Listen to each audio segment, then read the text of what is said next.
வண்டியை விடவில்லை, அவனும் கேட்கவில்லை. நீ சாப்பிட்டியா? நான் இனிமேல் தாங்க சாப்பிட்ணும். சரி சரி, என் கூடவே உட்காந்து சாப்பிட்றது. இல்லைங்க, இதோ 4 பாத்திரம் கிடக்குது, அதை கழுவி போட்டு அப்படியே சாப்பிட்ருவேன். மதியானம் கோயில் திருவிழாவுக்கு நன்கொடையாக அமௌண்ட்டு கேட்டு வந்தாங்க. நீ என்ன சொன்ன? நான் என்ன சொல்கிறது, நீங்கள் செலவுக்கு கொடுத்த 2000 வந்து கொடுத்துருக்கேன். இல்லை 2000லாம் இல்லை, ஒரு குடும்பத்துக்கு 10,000ன்னுட்டு கேட்டான். ஐயோ அவ்வளோ வசதிலாம் இல்லைப்பா, அவர் வேற வீட்டில் இல்லை, கம்பெனிக்கு போயிருக்காரு. ஒரு 2000 தான் கையில் இருக்குது, 2000 கொடுக்குறேன்ப்பா, இப்போதைக்கு இதை வச்சுக்கோங்கன்ட்டு சொல்லி கொடுத்து அனுப்பிச்சிக்கிறேன். 5000மாவது கொடுங்கன்னு கேட்டாங்க, 2000 தான் இருக்குதுன்னு கொடுத்தேன். அவனுங்களுக்கு 2000மே அதிகம்தான், என்ன செய்கிறானுங்கன்னு பார்ப்போம். சரி சரி, நீங்கள் சாப்பிடுங்க. நாளைக்கு எதுவும் செலவுக்கு காசு இல்லை, கொடுத்துட்டு போங்க. அந்த 2000 தான் கொடுத்துருக்கேன், அதுக்கு தான் சொன்னேன். சரிம்மா. அது ஒன்றும் பிரச்சனை இல்லைண்ணே, நான் கொடுக்குறேன். நீங்கள் முதல்ல காஃபி குடிங்க, குடிச்சிக்கிட்டே பேசலாம். சரிப்பா. நாலு முடி ஆம்பளைங்க பேசுற இடத்துல ஒட்டு கேட்டுட்டு இருக்கா, நம்மளும் கேட்போம் என்னதான் பேசிக்கிறாங்கன்னு. செல்வா தந்துடுவான், அது தெரியும். மூக்காண்டி, நீ என்னப்பா, உங்கள் வீட்டுக்கு வரணுமா இல்லை இங்கேயே கொடுத்துடுவியா? அண்ணே, வீட்டுக்கு வந்துடுங்கண்ணே. இங்கே நான் காசு எதுவும் எடுத்துகிட்டு வரல, பார்த்துக்கோங்க. அவ்வளோவும் அப்படி இப்படி செய்யாட்டாலும் கொஞ்சம் ஓரளவுக்கு செய்வேண்ணே. அது என்ன தரணும் அதை ஏற்றுக்கோங்க. என்ன பேசுகிறான் இந்த நட்டையன்? எது வந்தாலும் ஏற்றுக்கோங்கன்றா, இது இவ்வளோதான் தர முடியும்ன்றா, வீட்டுக்கு வாங்கன்றான். என்னதான் ஒன்றும் புரியலையே. ஏங்க என்ன கதா, இங்கேயே நின்றுட்டு இருந்த இவ்வளோ நேரம்? ஆமா நின்றுட்டு இருந்தேன். என்ன அவ்வளோ தரேன் இவ்வளோ தரேன் வீட்டுக்கு வாங்க என்னட்டு என்னென்னமோ சொல்றீங்க, என்னது? அது ஒன்றும் இல்லை, நீ இது கோயில் திருவிழா வருது இல்லை, நாளைக்கு நடத்துகிறாங்களாம். அதனால வந்து கொஞ்சம் நன்கொடையாக ஏதாவது பணம் கேட்குறாங்க, அவ்வளோதான், வேற ஒன்றும் இல்லை. அதுக்கு தான் அண்ணன் வந்து வீட்டுக்கு வாங்க, வீட்டில் தான் காசு இருக்கு, அங்கேருந்து எடுத்து தந்துடுறேன் அப்படின்ட்டு சொல்கிறாங்க. ஓ அதான் விஷயமா? ஆமா அண்ணி, வேற ஒன்றும் இல்லை. ஏங்க அதுக்கு எதுக்கு நம்ம வீட்டுக்கு இந்நேரத்துல வர சொல்லணும்? என்ன எல்லாரும் இருக்காங்க, இப்படி அசிங்கப்படுத்திட்டு இருக்க? ஐயோ அதுக்கு இல்லைனுங்க, இது மட்டும் யார் வீடு? நம்ம வீடு தானே.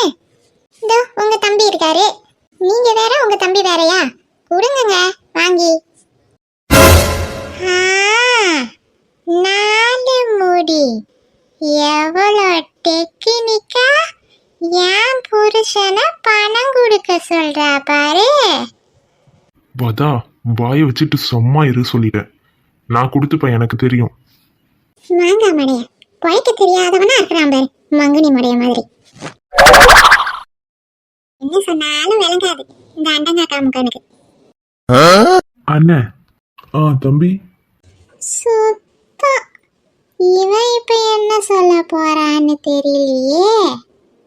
அன்னிக்காரிக்கு சப்போர்ட் பண்ணலன்னா இவனுக்கு தூக்கம் வராது. அண்ணி சொல்றதும் கரெக்ட் தானே, நான் உங்களுக்கு சேர்த்து கொடுத்துட்றேனே.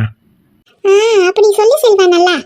இந்நேரத்துக்கு நைட்டில் போயிட்டு திருப்பி அவங்க வந்து காசை வாங்குறதுக்கு ஒரு மாதிரி இருக்கும். நைட்டு வேற ஆயிடுச்சுல்ல, இங்கே நானே கொடுத்துட்றேனே, அது ஒன்றும் பிரச்சனை இல்லை. இல்லைப்பா, அதெல்லாம் பரவாயில்ல, நான் கொடுத்துருவேன்ப்பா. அதெல்லாம் சரி வராது செல்வா, நீனே கொடுத்துடு. சரிங்க நீ. என்னங்க தம்பி, எனக்கு ரொம்ப பயமா இருக்குப்பா. சரி கூப்பிடுங்கண்ணே, இப்படியோ விட்டுட்டு போக முடியும்? எல்லாம் நான் பார்த்துக்கிறேண்ணே, நீங்கள் கூப்பிடுங்க. சரிப்பா. ஐயா, ஐயா, அம்மா, அம்மா.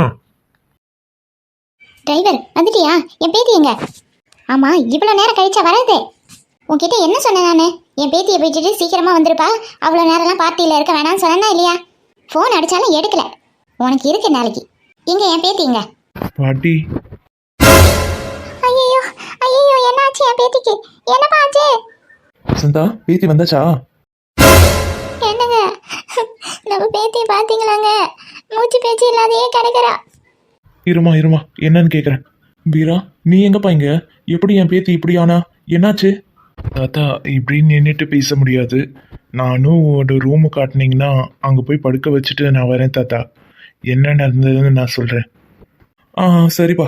ரங்கா ரங்கா. ஐயோ இழுவ இவ்வளோ நேரம் இங்கேயா இருந்தா இப்போ என்னென்னத்தை சொல்லிக்கிட்டே குழப்ப போறாளோ தெரியல. என்ன நீங்க ஏதோ கொடுக்கறேன்றீங்க, உங்ககிட்டயே காசு இல்லைன்னு தானே சொல்லிட்டு இருந்தீங்க. செல்வி, அதெல்லாம் உனக்கு ஒன்றும் தெரியாது, நீ உள்ள போ. செல்வா பரவாயில்லப்பா, காசு இல்லைன்னா பரவாயில்ல விட்டுரு. நான் தான் உனக்காக எவ்வளோ பாடுபட்டிருக்கேன். நீ காலேஜுக்கு போகும்போதெல்லாம் நான் தான் 10 20 கொடுத்து பஸ் செலவுக்கெல்லாம் நான் தான் கொடுப்பேன். இப்போ இந்த அன்னைக்கு நீ கொடுக்க முடியாத நிலைமையில இருக்க. பரவாயில்லப்பா. நல்ல முடி எப்படி நடிக்கிறா பாரு வர்ற ஆத்தத்துக்கு. அண்ணி அண்ணி, நீங்க ஒன்றும் வருத்தப்படாதீங்க, நீ நான் கொடுத்துட்றேன். நீ இல்லப்பா, கையில காசு இல்ல, அவ்வளவுதான். வேற ஒண்ணும் இல்ல. இங்க எடுத்துட்டு வந்திருந்தா நாங்களே கொடுத்துருப்போம். இவங்க திடீர்னு வருவாங்கன்னு யாருக்கும்பா தெரியும். ஏம்மா, சொல்லுங்கண்ணே. கையில் காசு இல்லைன்னா என்னம்மா, ஜிபே போட்டு விட்ருங்க, அதெல்லாம் ஒன்றும் பிரச்சனை இல்லைம்மா. இதுக்காக எதுக்கு நான் தரணும் நீ தரணும்னு அடிச்சுக்கிறீங்க? அட பாவி குண்டுமணி, இப்படி கோத்து விட்டா இத நம்ம லிஸ்ட்லயே இல்லையே. இப்ப என்ன சொல்லி சமாளிக்கிறது? மாட்டனா நாலு முடி பரவாயில்லையே. தலைவர் அண்ணன் கொஞ்சம் நிதானமா பேசினாலும் சூப்பரு. ஆமாம் தலைவரே, இது நல்ல ஐடியாவாக இருக்கே. இதோ போட்டு விட்டுறேன் உங்களை அக்கௌண்ட்டுக்கு. இந்த மாங்காய் மாடை எனக்கு என்ன சொல்லி புரிய வைக்கிறது? ஊசியில எவனாத்து கொடுத்தா வாங்கிக்க வேண்டியதானே. என்ன அதெல்லாம் அனுப்ப முடியாதுண்ணே, பேங்க் இல்லதான். ஏமா, உன் புருஷனே அனுப்புறேன்னு தானே சொல்கிறான். அவருக்கு இது தெரியாதுண்ணே. 2 நாளா வந்து சர்வர் ப்ராப்ளம். வதா, நீங்க சும்மா இருங்க. இவருக்கு ஒன்றும் தெரியாதுண்ணே. நான் 2 நாளா 2 பேருக்கு அனுப்பிட்டு சர்வர் ப்ராப்ளம் அப்படியே நின்று போச்சு. பணம் எனக்கும் வரல, அவங்களுக்கும் வரல. ஏற்கனவே ப்ராப்ளம்ல இருக்குதுண்ணே. அண்ணி பரவாயில்ல, நான் கொடுத்துட்றேன். ஏங்க செல்வி, உள்ள போ. என்ன மட்டும்தான் இப்படி வாய அடைப்பான். எதையாவது பண்ணு, எனக்கு என்ன.